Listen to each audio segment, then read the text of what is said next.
आखिर क्या बिगाड़ा था 26 साल के केतन अग्रवाल ने? उसकी गलती क्या थी? ये कि वो अपनी मंगेतर की बर्थडे प्लानिंग कर रहा था एक आलीशान तरीके से, या फिर ये कि उसने सोचा था कि उसने होने वाली मंगेतर जो है बहुत अच्छी होगी और उसकी जिंदगी एक सफल जिंदगी होगी। मगर उसको क्या पता था कि वही मंगेतर उसकी हत्या की कहानी लिख देगी। 20-22 साल के नौजवान जो है आजकल हत्या की कहानी लिख रहे हैं। क्या आज के जमाने में पेरेंट्स के आगे सच बताने से आसान है किसी की हत्या कर देना और उसकी साजिश रचना? क्यों आज के जमाने में एक इंसान, एक यूथ अपने पेरेंट्स को सच नहीं बता सकते? आखिर उनके अंदर इतना डर क्यों है? क्या इसमें गलती उस लड़की और लड़के की है? क्या गलती पेरेंट्स की है या फिर गलती समाज की है?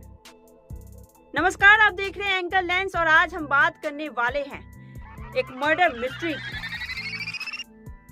मिस्ट्री जो 11 महीने पहले इंदौर में हुई और आज 11 महीने बाद पुणे में रची गई।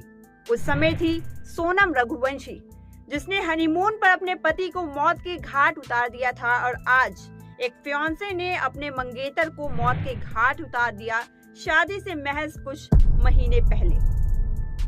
जी हाँ, मैं बात कर रही हूँ पुणे मर्डर केस की, जहाँ पर दो कारोबारियों के बेटे बेटियों की शादी तय की जाती है, मगर उसमें इच्छा थी नहीं थी ये किसी को नहीं पता था।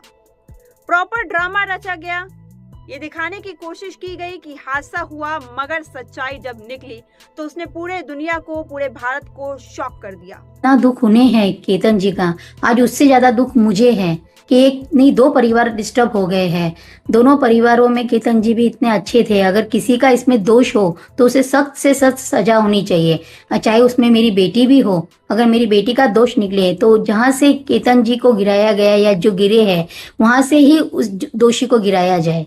सदमे में डाल दिया और एक सवाल खड़ा हो गया कि क्या आज एक यूथ अपने पेरेंट्स के आगे सच्चाई बोलने में इतना डरता है कि उससे आसान उसे किसी की हत्या करना लगता है।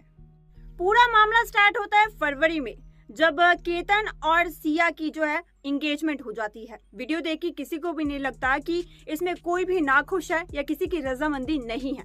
उसके बाद सब कुछ सही चलता है। मई का टाइम आता है जब पहली बार केतन बताता है कि उसे ट्रैकिंग का शौक है और सिया को लोगर किला ले जाता है।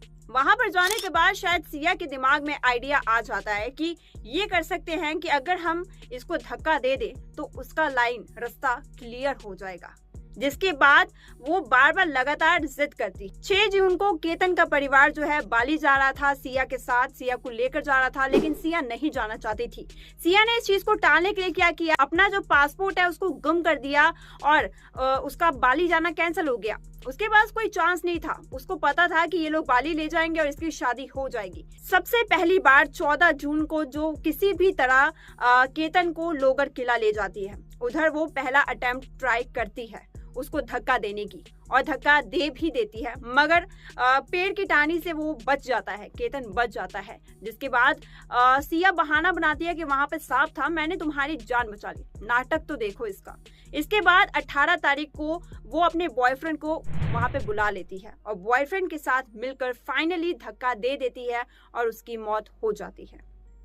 अगले दिन 20 तारीख को अंतिम संस्कार किया जाता है और वहां पे उसकी बहन शक जताती है। जब वो सिया से पूछती है कि बात हुई क्या थी, तो सिया के जो एक्सप्रेशन से, जेस्चर थे, उसकी बहन को शक हुआ।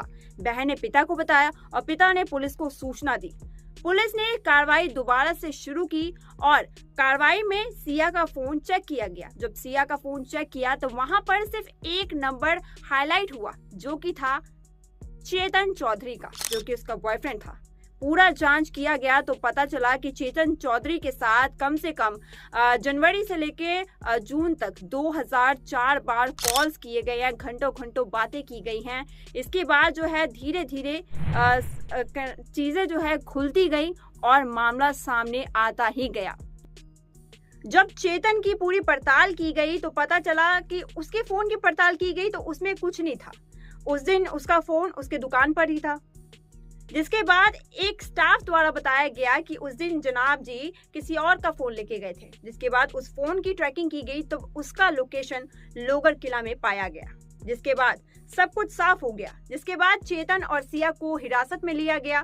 पूछताछ पर दोनों ने अपने जो भी कारनामे किए थे वो कबूल कर लिया और यहाँ से सामने आया हाई प्रोफाइल मर्डर केस की मिस्ट्री, जो कि एक हादसा दिखाया जा रहा था पर निकला हत्या।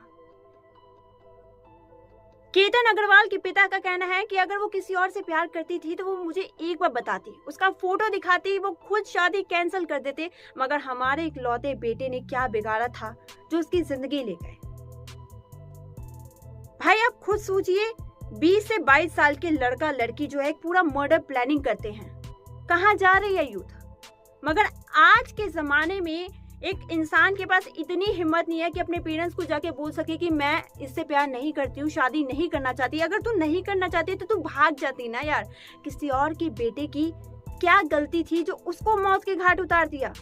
भाई ये चीजें चलती रहती हैं। 11 महीने पहले इंदौर में हुआ था राजा रघुवंशी के साथ, जो हनीमून के टाइम पर उसको मार दिया गया अपने बॉयफ्रेंड के लिए और उसको जेल से छुड़वा भी दिया गया, उसको बेल भी मिल गई। और इस केस में भी यही होगा क्योंकि ये हाई प्रोफाइल केस है। यहाँ पर बस चंद पैसे फेंकने के बाद सब कुछ हो जाएगा आराम से। मगर सवाल यही है कि यहाँ पे किसी एक की जिंदगी अपनी अय्याशी के लिए क्यों बिगाड़ना है। सिया की अभी इस समय एक और वीडियो सामने आ रही है जहां पर वो अपने कैफे में चेतन के साथ जो है पूरी प्लानिंग करती हुई दिखाई दे रही है। भैया आज के जमाने में शादी के बाद या शादी के पहले मरना तय हो चुका है, चाहे जो मर्जी कर लो। इस पूरे मामले पर हर किसी के अपने अपने ख्यालात हैं। कुछ लोग कह रहे हैं कि 22 साल की लड़की कुछ सच बताने के केपेबल नहीं है बिकॉज ऑफ पेरेंट्स के प्रेशर से या उसका एनवायरनमेंट ऐसा है। बट आप खुद सोचिए कि अगर हम ऐसा एनवायरनमेंट क्रिएट करेंगे तो मर्डर तो तय है ना, हर जगह मर्डर तो होते ही रहेंगे। और आपकी राय क्या है इस वीडियो पे हमें कमेंट बॉक्स में जरूर बताइएगा।